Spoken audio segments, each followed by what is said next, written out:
Now about the formatting of the whole table, where it is configured in the settings.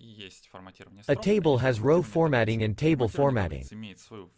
Table formatting has its own function called set table format, and in some ways it overlaps with field formatting, and in other ways it doesn't. When you're dealing with all sorts of field blocking, color, sound, and smell settings, keep in mind that table formatting is the weakest of the three formatting.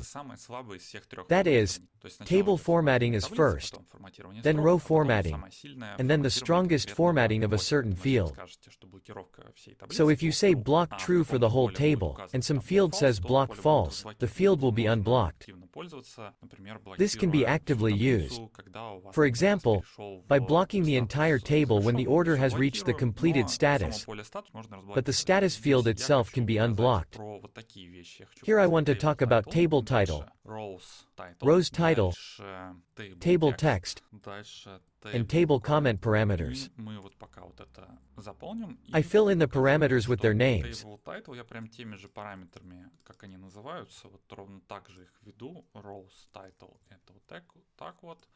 Table text это вот так вот, чтобы вы поняли, где что расположено. Ну не rows title, вот так вот. So that you understand where each one is located. Вот так вот. Table comment. Сохраним. Let's save and look. И смотрим. Table title changes the title. Вот этот. В дереве. In the tree, it's still called the way it's configured. There may be some dynamic stuff here. Next, here is table text. It can be dynamic in terms of conditions, and you can refer to prefilters when you calculate it. For example, in a hidden prefilter you have some text or parameters. You can output them here at the top of the table to inform users about something. Next, row title creates a header for the rows part, allowing the rows part to collapse. Table comment is displayed here. In it, for example, you can explain why the add button is disabled.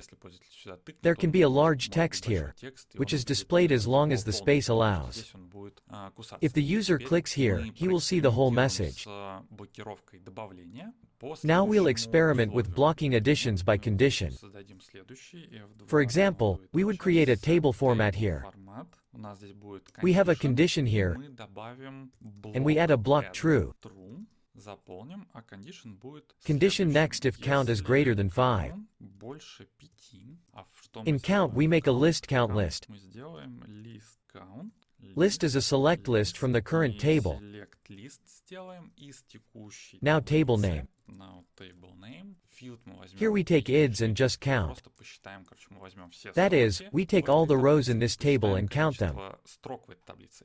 So, if there are more than 5 rows, then don't show the add button, so that the user can't add.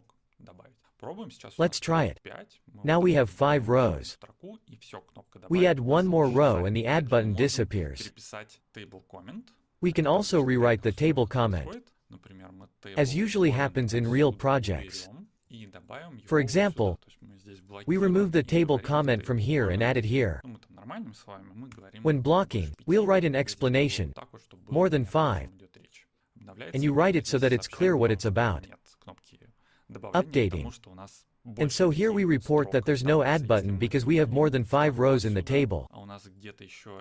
If we delete a row from here, and we have somewhere that it's forbidden to delete rows, let's undo that. Row deletion is forbidden here. Let's comment it out. Save. When a line is commented out, it is inactive. Now we can delete a row. We delete a row, the formatting is recalculated, and we have an add button. The table formatting and the rest of the table codes are still here. For quick access to table format we can click here. And if we want row format, we can click here. The parameters with the active code are highlighted in yellow and it helps to quickly get a sense of what's going on. Next, practice on your own. For example, there is a sample text on how to change a display of this field's title by condition. Practice on this task and move on to the next video.